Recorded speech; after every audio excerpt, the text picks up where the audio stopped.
It's quite good that we got a very, encouraging statement from the strategic economic dialogues from the US and China yesterday about limiting Chinese intervention in the market.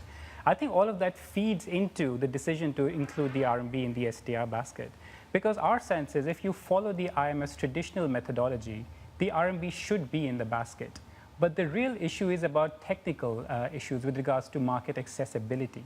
We have two Chinese markets, CNY onshore and CNH offshore, and they trade at a spread to each other.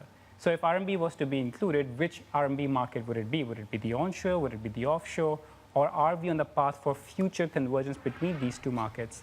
This is a key issue for the IMF. Let's say that the renminbi is included in the IMF's SDR. Does it accelerate momentum towards full convertibility? Yes. So my sense is that both the IMF and the US are using this SDR issue as a lever with China to accelerate the opening of the capital account and encourage the Chinese to basically move to a system of one currency, one curve. So it's not necessarily going to be a political hot potato, since the US is the largest stakeholder on the IMF, 17% stake in voting rights. It's supposed the China-sponsored AIIB is going to oppose renminbi inclusion as well? Well, two things. I think we have to prepare for at least a 30% probability that the IMF does what MSCI did with regards to China. That say you're on the path, but these specific criteria are not met. It'll be another 5 years that they'll have to wait. No, because the IMF can easily announce that we will do an inter-meeting review as well if you meet these specific criteria.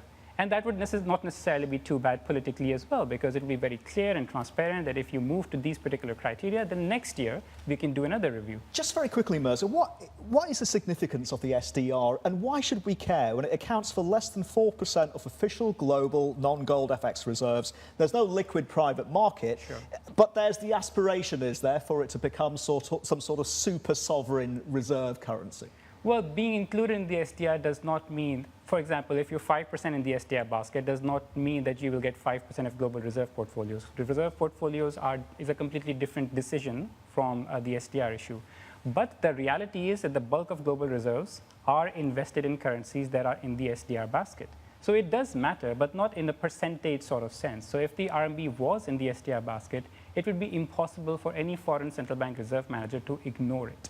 But of course, that doesn't mean that a foreign central bank reserve manager will, on that very day, want to invest that many billions of dollars into China. That's a function of a completely different decision process. So it matters, but doesn't necessarily mean short-term impact, massive, or short-term inflows into China.